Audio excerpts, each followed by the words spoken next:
விபத்துக்களை தணிப்பது மற்றும் தடுப்பது தொடர்பான பொறிமுறையை உருவாக்கும் நோக்கிலான கலந்துரையாடல் வடக்கு மாகாண கௌரவ ஆளுநர் வேதநாயகன் அவர்களின் தலைமையில் ஆளுநர் செயலகத்தில் நேற்று மாலை நடைபெற்றது. இந்த கலந்துரையாடலில் வடக்கு மாகாண பிரதம செயலாளர், வடக்கு மாகாண ஆளுநரின் செயலாளர், வடக்கு மாகாண கல்வி அமைச்சின் செயலாளர், வடக்கு மாகாண உள்ளூராட்சி அமைச்சின் சிரேஷ்ட உதவி செயலாளர், வடக்கு மாகாண கல்வி பணிப்பாளர், யாழ்ப்பாண பிராந்திய சிரேஷ்ட போலீஸ் அத்தியட்சகர், வீதி அபிவிருத்தி அதிகார சபையின் யாழ் மாவட்ட பொறியியலாளர், வடக்கு மாகாண வீதி பயணிகள் போக்குவரத்து அதிகார சபையின் தலைவர் மற்றும் பொது முகாமையாளர், முச்சக்கரவண்டி உரிமையாளர் சங்கத்தின் உள்ளிட்டோர் பலர் கலந்து கொண்டனர். To create awareness how these accidents created so many death and injured so many persons, so they want to know the present situation of the accident, so that's a very important thing. So I want to thank Dr. Sayandan because he are under 15 years of age. 15 வயது குறைஞ்சார்கள் அதிக அளவில் பாதிக்கப்படுகின்றன 10 வீதம். Hopefully most of them are having disabilities almost permanently. But most of these accidents are preventable.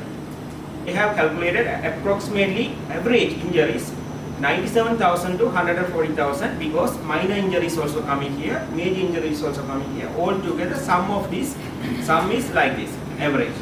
So that's mean approximately we are spending more than 500 crore unnecessarily per annum.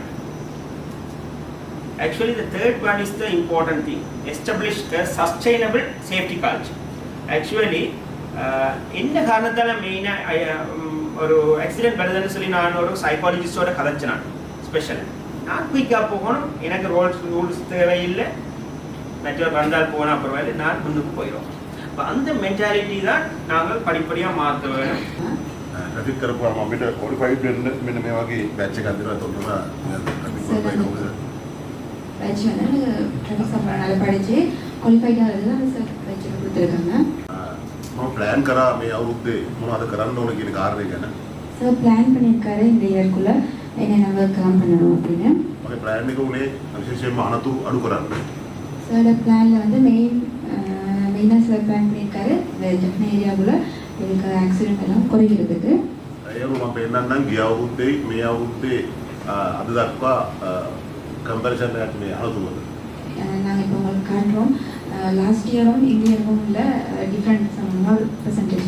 இதுபோன்ற செய்திகளை உடனுக்குடன் அறிந்து கொள்ள தமிழ் பிளஸ் யூடியூப் சேனலை மறக்காம subscribe பண்ணுங்க, comment பண்ணுங்க, share பண்ணுங்க.